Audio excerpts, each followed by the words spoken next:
Nah, kira-kira kalau Choupo-Moting yang datang nih kan otomatis gajinya gede banget. Apakah bakal ada masalah serupa atau gimana nih? Takutnya. Itu jauh dah tuh bang. Gue tahu deh. Kalau urusan tenis gue boleh gue jawab. Kalau dia sudah perhitungan itu udah bisa, biasanya mereka punya gambaran, ya kan? Kalau tidak punya gambaran, artinya mereka bunuh diri lah. What's going on everyone? Kaget sih.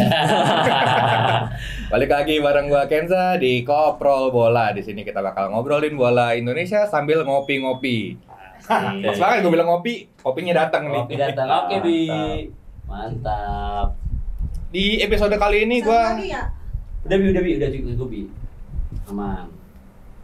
Ya sayang setelah ini. Tapi ngomong aja Bang Kenza. Di episode kali ini gua nggak sendirian ngobrolin bola Indonesia. Gue ditemani oleh dua tamu yang sudah biasa ada di Koprol. Ada Bang Rijaldi dan ada Coach Wasiatul Akmal. Mantap. Dua lagi nih, ada tamu spesial nih. Bisa dibilang ya udah apa ya? Legend ya? Legend malah bintang di bola Indonesia. Ada Bang Amar Zuki, ada Bang Sahroni. Nah, berhubung ada Bang Juki dan Bang Roni, ini kita mau ngomongin Persija nih. Pas banget kan? Semalam menang ya? Yoi. Nah, jadi Persija tadi malam memulai perjalanan di Super League 2025-2026 dengan fantastis. Mereka menang 4-0 atas Persita Tangerang di Jakarta International Stadium. Nah, walaupun menang telak, Persija ini kayaknya masih belum puas. Mereka masih mencari pemain asing tambahan untuk mengarungi Super League. Nah, pemain asingnya ini diplot sebagai pengganti Rio Matsumura yang absen sampai 2026. Nah, pemain yang diincar Persija ini bukan kaleng-kaleng, guys. Ada dua nama yang gede lah di dunia sepak bola. Ada Eric Choupo-Moting dan ada Radamel Falcao. Nah, di sini kita bakal ngomongin soal rumor Choupo-Moting dan Falcao nih. Menurut Bang Juki, realistis nggak nih Choupo-Moting dan Falcao gabung Persija? Realistis. Karena cederanya si Matsumura. Walaupun beda posisi ya. Menurut Bang Roni? Ya mungkin aja dia bisa bergabung untuk menggantikan Rio yang absen cukup lama kan. Karena ya mungkin Persija juga butuh pemain yang bisa bermain di semua posisi kan asingnya. Jadi nggak terpatok satu posisi aja. Jadi nggak harus karena Rio cedera nggak harus nyari gelandang lain, jadi bisa nyari posisi lain gitu.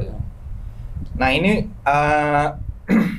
kalau misalnya emang bener nih Coach WA, Choupo-Moting yang datang buat gantiin Matsumura, apakah Mauricio Souza harus mengubah permainannya total atau malah gimana nih? Nggak usah jauh-jauh sebenarnya gantinya. Sahroni juga bisa cukup. Ya kan, apa jauh-jauh ya kan? Gitu. Kalau pengganti pasti yang lebih ini ya, yang lebih sepadan juga ya kalau menurut gua ya. Yang sepadan dan yang cocok dengan game plan-nya pelatih sekarang gitu loh. Cocok nggak ini untuk mengikuti kompetisi sekarang? Berarti kalau misalnya Choupo-Moting yang datang nih, kan dia striker number 9 ya? Iya. Berarti harus ngubah sistem permainannya Persija. Bisa jadi. Bisa jadi. Apalagi sekarang Persija juga udah punya itu kan, Gustavo Almeida kan? Iya, Gustavo Almeida, betul. Bisa jadi bisa mengubah game plan juga. Betul. Kita kembali lagi apakah pemain yang menyesuaikan ya, biasanya kan gitu kan, bahasa pelatih yang menyesuaikan. Tim itu menyesuaikan. Tapi kalau tidak menyesuaikan ya bisa juga karena pemain mahal, ya kan, pemain yang punya nama. Dan jadi akhirnya pelatih yang mengubah game plan-nya. Ya tapi juga bisa juga memang kedatangan pemain yang dua ini memang permintaan pelatih ya. Bisa. Ya karena tadi mungkin seperti kata Akmal tadi, memang pelatih sudah punya skenario nih. Ya. Kalaupun nanti Rio Matsumura tidak bisa main, pasti ada posisi pemain lain yang bisa menutup posisi itu. Ya kan, makanya dia berani walaupun striker atau harus seperti itu. Nah, Bang Rijaldi nih, musim lalu kan Persija sempat ada masalah finansial nih, sempat nunggak gaji pemain. Nah, kira-kira kalau Choupo-Moting yang datang nih kan otomatis gajinya gede banget. Apakah bakal ada masalah serupa atau gimana nih? Takutnya. Itu jauh dah tuh bang. Gue tahu deh. Kalau urusan tenis gue boleh gue jawab. Kalau dia sudah perhitungan itu udah bisa, biasanya mereka punya gambaran, ya kan? Kalau tidak punya gambaran, artinya mereka bunuh diri lah. Mereka mendatangkan pemain asing yang mereka tidak sanggup untuk bayar kewajibannya mereka, gitu kan? Bahaya buat mereka karena sekarang kan semua klub yang tidak bisa bayar gaji itu bermasalah, ya kan? Bukan dari PSSI sanksi, tapi kan FIFA juga sudah sering kan, untuk karena beberapa klub juga katakan sekarang sudah dalam arti warning dari FIFA nih, udah ada disorot beberapa periode kan, nah itu. Nah makanya kalau untuk bagi saya sih, kalau Persija berani memutuskan pemain itu dengan biaya yang mahal, saya yakin dia punya keyakinan bahwa dia bisa bayar. Tapi terlalu gambling nggak sih? Maksudnya kalau kita bisa tapi ternyata kondisinya pas-pasan gitu. Kita tidak tahu di belakang Persija ada logistiknya seperti apa ya. Nah, dalam tanda kutip lah gitu. Ya kan? Kita pasti ada lah mereka punya gambaran. Kecuali kalau mereka kepleset, walau-walam kita nggak tahu dah. Itu jawaban yang realistis bagi orang yang bisa ngurusin bola di manajemen. Gue sepakat gitu kan, dia tahu semua soalnya. Jangan tanya ke pemain. Karena kan kita sekarang kita mau ngambil si A dengan harga sekian, kita tahu kan kontraknya 1 tahun sekian, iya kan? Itu hitungannya udah ada Bang Rijal ya? Udah ada. Apalagi pemain asing, sekelas itu kan nggak mungkin nggak dapat fasilitas mobil Avanza. Nggak mungkin, apartemen rumah kontrakan nggak mungkin. Iya kan? Ya masa sekelas promoting dikasih mesnya di Sawangan. Tiket dia datang ke sini, nggak mungkin datang sendiri, mungkin sama istrinya, keluarga. Belum kalau ada nenek. Iya kan? Mungkin dia punya anak, harus sekolahin anak. Nggak tahu. Itu pengalaman kayaknya. Namanya pengalaman. Namanya ini apa? Pemain asing kan aja permintaan. Iya. Gitu. Sepakat gua, zaman Thomas Doll juga begitu Bang Ken. Yuk, Bang Rijal ya kan. Thomas Doll kan udah pakai Alphard ya kan. Terus pemainnya siapa dulu? Pemainnya siapa aja? Kan gelandangnya tuh udah pakai Fortuner plus supir ya kan. Mungkin Avanza kan? Apa ya? Mungkin Avanza kan? Kamu mungkin apa sama Grand Max? Grand Max-nya 3 pintu warna biru ya. Aduh, Berarti kan mereka sudah berhitung. Kos untuk satu pemain itu berapa mereka sudah hitung. Nah ini Bang Rijal ini kan udah malang melintang ya di dunia manajemen bola Indonesia nih. Pengalaman apa sih? Maksudnya pemain asing yang mintanya aneh-aneh tuh apa aja sih yang pengalaman Bang Rijaldi? Biasanya paling aneh, absurd gitu. Iya biasanya fasilitas lah, ya kan fasilitas. Kadang-kadang mereka tuh kan yang kita pakai hanya dia sendiri, tapi kan kadang tadi kita kadang-kadang sama istrinya, kadang-kadang dia juga punya anak, minta anaknya disekolahkan juga. Kadang-kadang kan ada seperti itu kan ketika. Cuma yang satu lagi biasanya itu mereka ada tunjangan makan. Karena kan makan mereka di sana seperti sekarang sini belum tentu cocok. Iya, biasanya makan yang bersih tiba-tiba dikasih nasi padang. Kan gado-gado. Ya, kalau buat kita bicara pemain asing itu bukan hanya bicara gaji kontrak aja, enggak. Kita bicara all in lah semua. Tapi ada nggak sih pemain asing sepengalaman Bang Rijaldi yang mintanya tinggal di hotel bukan di apartemen gitu? Kalau di hotel sih kayak enggak ya. Biasanya apartemen, walaupun grade apartemennya kan berbeda-beda. Ada yang cukup apartemen seperti ini, ada yang harus seperti ini kan. Itu grade-nya mungkin berbeda.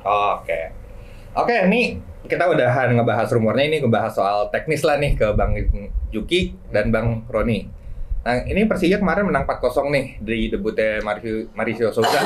Gimana tanggapan abang-abang terhadap permainan Persija tadi malam?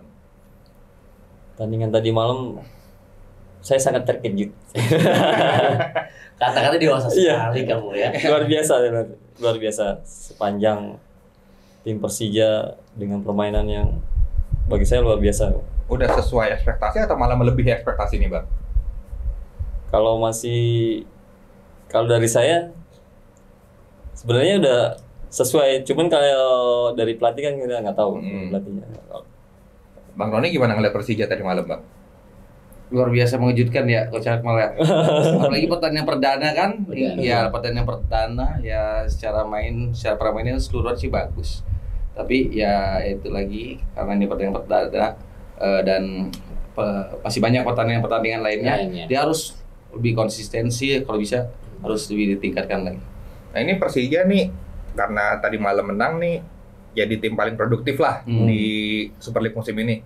Selain itu mereka juga jadi tim dengan penonton terbanyak nih. Kemarin di JIS itu ada sekitar 29.000 penonton. Nah, menurut abang-abang sekalian ini, apakah pertanda positif tadi malam itu akan terus berlanjut sampai akhir musim atau gimana? Ya, mudah-mudahan berlanjut ya. Jangan dibuang lagi mainnya. Di JIS aja. Kalau dibuang lagi kita nggak tahu. Kalau dibuang di luar lagi kan. Kemarin gue iseng lihat Persija musim lalu. main di JIS, Nah. GBK, Pakansari. Kan itu nggak ada yang tetap, maksudnya pengen tuh Persija tetap satu. Kayak dulu zamannya Banjuki itu di Lebak Lebak Bulus. Bulus ya kan. Lebak Bulus Iya. terus ya kan. Nah, kalau GBK sih lebih terjangkau ya. Kalau yang punya JIS ini lebih dekat oleh yang punya JIS. Udah punya JIS. Dia keluar langsung nyampe. Nyampe jalan kaki aja. Yang penting konsisten lah. Mudah-mudahan ya dengan pertandingan semalam di depan ribuan penonton sendiri, ya kan, sport sendiri. Terus apalagi JIS itu yang digadang-gadang menjadi stadion yang didam-idamkan untuk Persija ya harus konsisten lah. Kalau ini baru awal ya, jangan mereka di awal bagus nanti lama-lama ya pelan-pelan turun gitu loh ya kan. Ini baru pertandingan perdana. Sama kalau di JIS itu sih gua ngelihat ada satu masalah besar. Iya. Rumputnya. Rumputnya benar. Even kalau Spena pun tadi malam bilang ya rumput di JIS tuh emang nggak pernah bagus. Iya. Maksudnya ini untuk jadi kandang permanen Persija jadi agak beresiko. Iya. Nah, kalau menurut Bang Jogi dan Bang Roni nih, seberapa berpengaruh sih kualitas rumput terhadap permainan di atas lapangan? Sangat berpengaruh. Sangat berpengaruh dari kualitas dari dia permainan, nanti takutnya nggak keluar apa yang dia mainkan kan. Dari masing-masing pemain gitu aja sih. Sama pengaruh. Maksudnya bisa nggak nih karena rumput JIS yang kurang bagus ini Persija jadi terpaksa main long ball gitu kan, mungkin taktiknya bola kaki-kaki gitu. Mungkin nggak bisa jadi. Nah itu kalau misalnya begitu, antisipasinya apa sih dari pemain dan dari pelatihnya? Antisipasinya ya dia harus menyesuaikan latihannya. Kalau bisa sering di situ ya nggak masalah. Tapi nggak mungkin kayaknya. Iya, tapi nggak mungkin. Ya, biar dia lebih menyatu aja dengan lapangan. Semalam lihat gak Bang Kenzo? Apa tuh? Pas center back yang sliding yang tapi nggak ini ya dia untuk kena kartu deh kalau nggak salah dia sliding di kartu ya Bang Rizal ya. Itu naik semua. Nah, naik semua udah kayak main di pantai. Iya. Beneran, udah persaingan jadi beneran. Jadi udah naik semuanya pasirnya itu ya. Kalau gue bilang bukan masalah rumput ya, maksudnya tekstur untuknya ini kan beda nih kayak Senayan kan beda ya Bang Rizal ya. Beda lagi apalagi ntar kita main mungkin bisa jadi di lapangan sintetis ya kan. Ini kadang-kadang terlalu apa ya? Gembur. Terlalu gembur itu tuh kelihatan banget lagi sampai angkat bener pasirnya. Tapi memang masalah di JIS rumput. Iya, maksudnya dari tahun ke tahun juga rumput terus. Karena memang dari sistem stadion itu kan dia kurang cahaya ya. Karena stadion itu kan bulat sedikit lapangan. Jadi cahaya matahari itu tidak menguatkan, tidak bikin ini sehat. Akarnya itu penting ya Bang Rizal ya, pencahayaannya betul dari matahari itu ya. Kalau seandainya nih masalah rumput di JIS nih sampai tengah musim nanti nggak kelar-kelar. Apakah pakai rumput sintetis bisa jadi solusi atau gimana nih? Itu lapangan lain sih. Tapi kalau di JIS kayak sintetis nggak mungkin langsung kan? Iya. Artinya nggak mungkin langsung, pasti berpindah lah. Alternatif ada kan biasanya kalau dalam kompetisi itu satu klub itu bisa mengajukan 2 stadion. Alternatif Bang Rizal ya? Ya, jadi kalau sekarang Persija alternatif pertama main di JIS. Kalau jadi halangan di JIS mungkin dia apa nanti bisa lagi bisa Pakansari, bisa Pakansari, bisa GBK gitu, bisa Patriot, artinya bisa ganti-ganti lah gitu. Oke, balik lagi ke soal teknis Persija tadi malam. Menurut abang-abang sekalian, siapa nih pemain yang bakalan jadi kunci banget buat Persija sampai akhir musim berdasarkan pertandingan semalam? Siapa? Alano atau Alan Gattuso? Alano. Alan Marta kan bukan kan? Alan Marta kayak pernah dengar. Iya itu kan bener Persija. Persija Alan Marta. Alano. Apa sih yang bikin Alano nih spesial di mata Bang Juga dan Bang Roni? Kualitasnya udah berbeda dia, cara mainnya udah berbeda, bukan Eropa banget ya. Itu dong. Berarti kemungkinan besar nih Alano dipertahankan sampai akhir musim ya, nggak di tengah musim cabut atau gimana menurut Bang Roni? Ya kalau dia bisa konsisten ya nggak menurut kemungkinan sih. Kalau dipertahankan terus dengan kualitasnya dia semalam ya. Ya kan karena dalam sepak bola bisa terjadi kan penurunan atau apa kan bisa terjadi. Oke, di pertandingan selanjutnya nih Persija bakal away ke Persis Solo. Berdasarkan pertandingan semalam, seberapa besar sih Persija kesempatannya bisa menang lagi pas WA? Kalau Persija di awal ini udah mempunyai poin, ini modal utama dia untuk main away di Solo ya. Main di Solo modal utama dia gitu loh. Kita nggak tahu nih kadang-kadang kan maaf aja ada tim yang jago kandang, tapi pas away dia turun ya kan ya. Mudah-mudahan sih Persija bisa konsisten lah yang tadi Bang Sahroni bilang untuk mau di away atau di home bisa mainnya konsisten gitu aja. Kita nggak tahu nih mungkin ada strategi taktikal lain yang diberikan sama pelatih kita nggak tahu.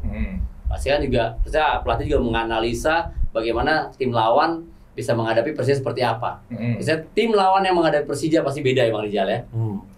Beda tuh, punya beda sendiri semangatnya pasti. Ada perbedaan tersendiri gitu loh Bang Ken. Nah ini kan Persija main away di Solo. Dan dengan aturan yang sekarang nih nggak boleh ada supporter away kan, jadi nggak bakal away dia ke Solo. Nah menurut Bang Roni dan Bang Juki nih, seberapa berpengaruh sih main di tandang tapi nggak ada supporter sendiri gitu? Atau sama aja?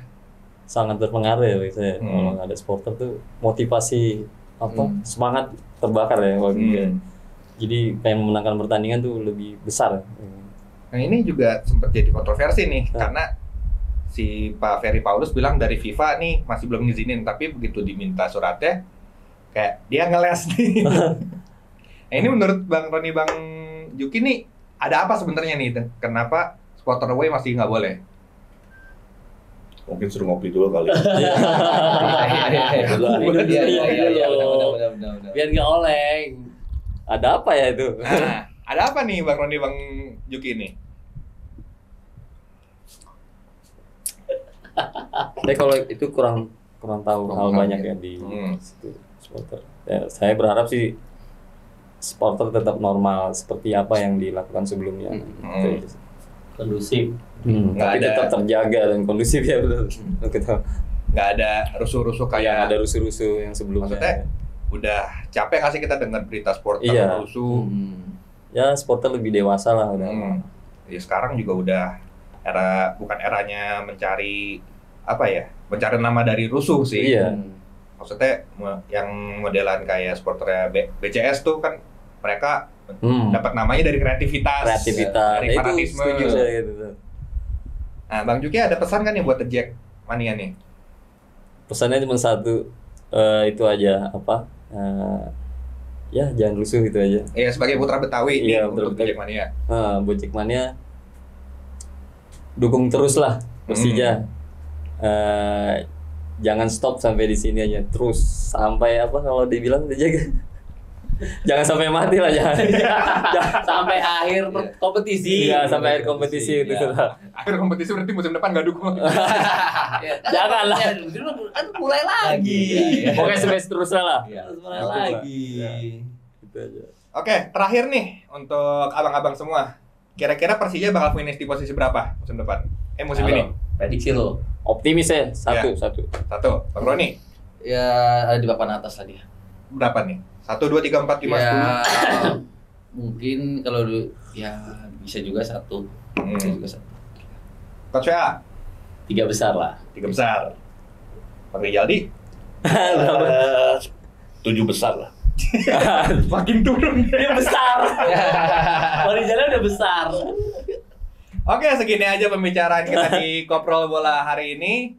Sebelum undur diri, gue mau mengucapkan terima kasih untuk Kopi Uang Mas. Kopinya enak, kopinya tebal, kopinya bold, bisa bikin seger kalau kalian ngantuk.